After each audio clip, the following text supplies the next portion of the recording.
യേശുവിൽ ഏറ്റവും സ്നേഹം നിറഞ്ഞവരെ, ഒരു കുഞ്ഞിനെ പോലെ ദൈവമാതാവിൻ്റെ വിമലഹൃദയത്തിൽ അഭയം തേടിക്കൊണ്ടിരിക്കുന്ന നമുക്ക് ഒന്ന് രണ്ട് വചനങ്ങൾ കൂടി ധ്യാനിച്ച് ആ അമ്മയുടെ വിമലഹൃദയത്തിലേക്ക് നമ്മെ സമ്പൂർണ്ണമായിട്ട് നമുക്ക് സമർപ്പിക്കാം. ലൂക്കായുടെ സുവിശേഷം 24-25 എമ്മാവൂസിലേക്ക് യാത്ര തിരിക്കുന്ന ആ ശിഷ്യന്മാരുടെ മധ്യേ കടന്നു നിന്ന് കർത്താവ് പറയുന്ന ചില കാര്യങ്ങൾ, ഭോഷന്മാരെ പ്രവാചകന്മാർ പറഞ്ഞിട്ടുള്ളത് വിശ്വസിക്കാൻ കഴിയാത്ത വിധം ഹൃദയം മന്ദീഭവിച്ചവരെ എന്ന് പറഞ്ഞ് അവരെ കർത്താവ് ചെറുതായിട്ടൊന്ന് ശാസിക്കുന്ന വിധത്തിൽ ചില കാര്യങ്ങൾ അവിടെ പങ്കുവയ്ക്കുകയാണ്. കർത്താവ് കുരിശുമരണത്തിന് മുൻപുള്ള തൻ്റെ ജീവിതനാളുകളിൽ ഈ ശിഷ്യന്മാരെ പറയുകയും പഠിപ്പിക്കുകയും ചെയ്ത അനേകം വചനങ്ങൾ അല്ലെങ്കിൽ സന്ദേശങ്ങൾ അവിടെ ഹൃദയത്തിൽ നിന്നും അല്ലെങ്കിൽ അവരതെല്ലാം മറന്നുപോയിരിക്കുന്നു.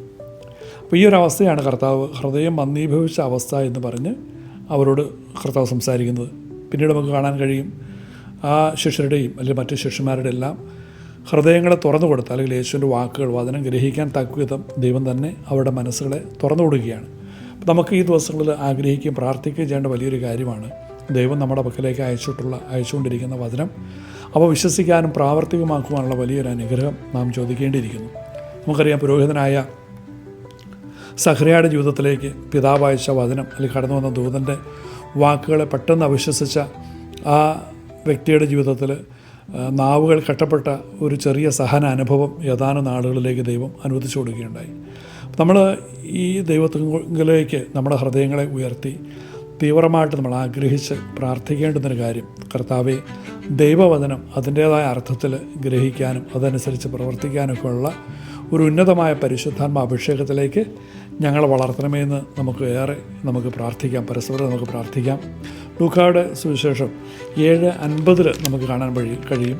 അവിടെ പാപിനിയായ സ്ത്രീയെ നോക്കിയിട്ട് കർത്താവ് പറയുന്നുണ്ട്, നിൻ്റെ വിശ്വാസം നിന്നെ രക്ഷിച്ചിരിക്കുന്നു, സമാധാനത്തോടെ പോവുക. അപ്പോൾ ആ പാപിനിയായ സ്ത്രീയുടെ അവളുടെ വിശ്വാസം യേശുവിലും അവിടുത്തെ വചനത്തിലുള്ള വിശ്വാസമാണ് അവൾക്ക് രക്ഷയ്ക്കും സൗഖ്യത്തിനും കാരണമായത്. നമുക്കേവർക്കും നിത്യരക്ഷയിലേക്ക് നമ്മൾ ഉയർത്തുന്നത് യേശുവിൻ്റെ വചനങ്ങളിലുള്ള വിശ്വാസവും അതനുസരിച്ചുള്ള ജീവിതവുമാണ്. വീണ്ടും ലൂക്കായുടെ സുവിശേഷത്തിൽ തന്നെ 8:12 നമ്മളൊന്ന് നോക്കിക്കാണുക. ചിലർ വചനം ശ്രവിച്ചുവെങ്കിലും അവർ വിശ്വസിക്കുകയും രക്ഷപ്പെടുകയോ ചെയ്യാതിരിക്കുവാൻ വേണ്ടി പിശാച് വന്ന് അവരുടെ ഹൃദയങ്ങളിൽ നിന്നും വചനം എടുത്തു കളയുന്നു. ഒരുപാട് മനുഷ്യർ ഒത്തിരി താല്പര്യത്തോടെ ദൈവവചനം ശ്രവിക്കുന്നു, അല്ലെങ്കിൽ അതനുസരിച്ച് ജീവിക്കാൻ നല്ല തീരുമാനമെടുക്കുന്നു. പക്ഷേ പിശാച് വന്നിട്ട് എന്ത് ചെയ്യും? അത് ഏതാനും ദിവസങ്ങളോ അല്ലെങ്കിൽ ഏതാനും മണിക്കൂറുകളോ കഴിയുമ്പോൾ അവരുടെ ഹൃദയത്തിൽ നിന്നും ആ ചിന്ത തന്നെ ദൂരെ അകറ്റി, അല്ലെങ്കിൽ വചനത്തിൽ നിലനിന്ന ഫലം പുറപ്പെടുവിക്കാതിരിക്കാൻ വേണ്ടി അനേകരുടെ ഹൃദയങ്ങളിൽ നിന്നും പിശാച് വചനം മോഷ്ടിച്ചുകൊണ്ട് പോകുന്നു എന്നൊരു സന്ദേശം കർത്താവ് ഇവിടെ വ്യക്തമാക്കിയാണ്. ഈ സന്ദർഭത്തിലാണ് വിമലഹൃദയത്തിലേക്ക് നമ്മളെ പ്രതിഷ്ഠിക്കുമ്പോൾ മറിയം അല്ലെങ്കിൽ യേശുവിൻ്റെ അമ്മ ചെയ്ത ഒരു സംഗതി. മറിയം എന്ത് ചെയ്തു? താൻ കേട്ട അല്ലെങ്കിൽ ദൂതരോടെ ശ്രവിച്ച അത് ലൂക്ക 2:19 നമുക്ക് കാണാൻ കഴിയും. മറിയമാകട്ടെ ഇവയെല്ലാം ഹൃദയത്തിൽ സംഗ്രഹിച്ച് ഗാഢമായി ചിന്തിച്ചുകൊണ്ടിരുന്നു. അപ്പോൾ ഒരു കാര്യം കേട്ട് കഴിഞ്ഞാൽ, അല്ലെങ്കിൽ ഒരു വചന സന്ദേശം, ഒരു വചനം നമ്മുടെ ഹൃദയത്തെ സ്പർശിച്ചു കഴിഞ്ഞാൽ നമ്മളത് ഉടനെ മറന്നു കളയാതെ കഴിയുമെങ്കിൽ രാവും പകലും അല്ലെങ്കിൽ പല വട്ടം അതിനെക്കുറിച്ച് ആഴത്തിൽ ചിന്തിക്കുക, ധ്യാനിക്കുക, ഹൃദയത്തിൽ സംഗ്രഹിക്കുക എന്നുള്ളൊരു കാര്യമാണ് നമ്മളിവിടെ മാതാവിൽ കാണുന്നത്. നമ്മൾ വീണ്ടും ഈ ലൂക്കായുടെ സുവിശേഷത്തിൽ തന്നെ 15-ാമത്തെ വാക്യത്തിൽ നമുക്ക് കാണാൻ പറ്റും, വചനം കേട്ട് ഉത്കൃഷ്ടവും നിർമ്മലവുമായ ഹൃദയത്തിൽ അത് സംഗ്രഹിച്ച് ക്ഷമയോടെ ഫലം പുറപ്പെടുവിക്കുന്നവരെക്കുറിച്ച് വചനത്തിൽ നമുക്ക് കാണാൻ കഴിയും.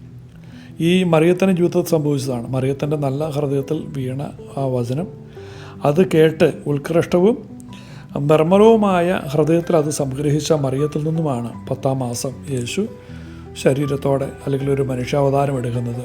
ഈ വചനത്തെ രാവും പകലും ധ്യാനിച്ച മറിയത്തിൽ നിന്നുമാണ് യേശു തന്നെയും വചനമായിട്ട് പുറവിയെടുക്കുന്നത്. അപ്പോൾ നമുക്കിവിടെ ഈ വിമലഹൃദയ പ്രതിഷ്ഠകൾ നമ്മൾ കടന്നു പോകുമ്പോൾ അമ്മയുടെ വിമലഹൃദയത്തിലേക്ക് നമ്മൾ കൊടുക്കുന്നതിൻ്റെ അർത്ഥം തന്നെ, മാതാവേ, അമ്മയുടെ ജീവിതത്തിൽ വചനം മാംസം ധരിച്ചതുപോലെ ഈ ദൈവവചനങ്ങൾ പ്രത്യേകിച്ചും യേശുവിലൂടെയും അപ്പസ്തലന്മാരുടെയും ഞങ്ങൾക്കായി പങ്കുവയ്ക്കപ്പെട്ട ദൈവവചനം വിശ്വസിക്കുവാനും അനുസരിക്കാനും അതനുസരിച്ച് പ്രവർത്തിക്കാനും വേണ്ട ഒരു ഉന്നതമായ പരിശുദ്ധാത്മ അഭിഷേകം ഞങ്ങളുടെ മേൽ പകർന്നു തരണമെന്ന് നമ്മൾ തീവ്രമായിട്ട് ആഗ്രഹിക്കുകയും പ്രാർത്ഥിക്കുകയും വേണം. വീണ്ടും ലൂക്ക 8:21 യേശു പറയുന്നുണ്ട്, ദൈവവചനം ശ്രവിക്കുകയും അതനുസരിച്ച് പ്രവർത്തിക്കുകയും ചെയ്യുന്നവരാണ് എൻ്റെ അമ്മയും സഹോദരരും.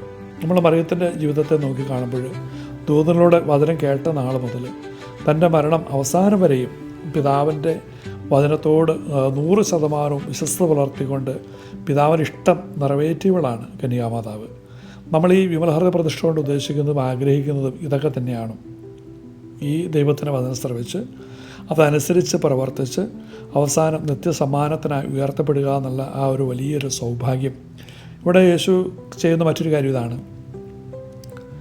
തനിക്കായി തൻ്റെ ജീവിതം, ഹൃദയം, ജീവൻ മുഴുവൻ സമർപ്പിച്ച മറിയത്തെ പരോക്ഷമായിട്ട് കർത്താവിടെ മഹത്വപ്പെടുത്തുകയാണ്.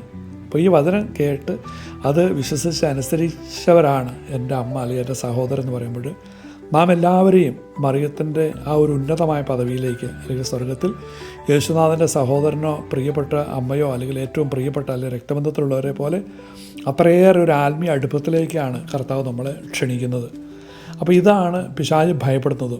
ഇന്ന് അല്ലെങ്കിൽ നാളെ നാം നിത്യതയിൽ എത്തിച്ചേരുമ്പോൾ യേശുവിൻ്റെ ഏറ്റവും പ്രിയപ്പെട്ടവനായി ഉന്നതകളിലേക്ക് ഉയർത്തപ്പെടുക എന്നുള്ള ആ ഒരു വലിയ സ്വർഗീയ സൗഭാഗ്യത്തെ തട്ടിത്തെറിപ്പിക്കാൻ രാപകൽ പരിശ്രമിക്കുന്ന ദുഷ്ടനെതിരെ, പിശാചിനെതിരെ ചെറുത്തു നിൽക്കുവാൻ നമ്മുടെ ഹൃദയത്തിൽ ദൈവം പാകിയ വചനങ്ങളൊന്നും ദുഷ്ടൻ മോഷ്ടിച്ചുകൊണ്ട് പോകാതിരിക്കാൻ ഈ അമ്മയുടെ വിമല ഹൃദയത്തിൽ അഭയം തേടി നമുക്ക് തീവ്രമായിട്ട് പ്രാർത്ഥിക്കാം. Praise the Lord.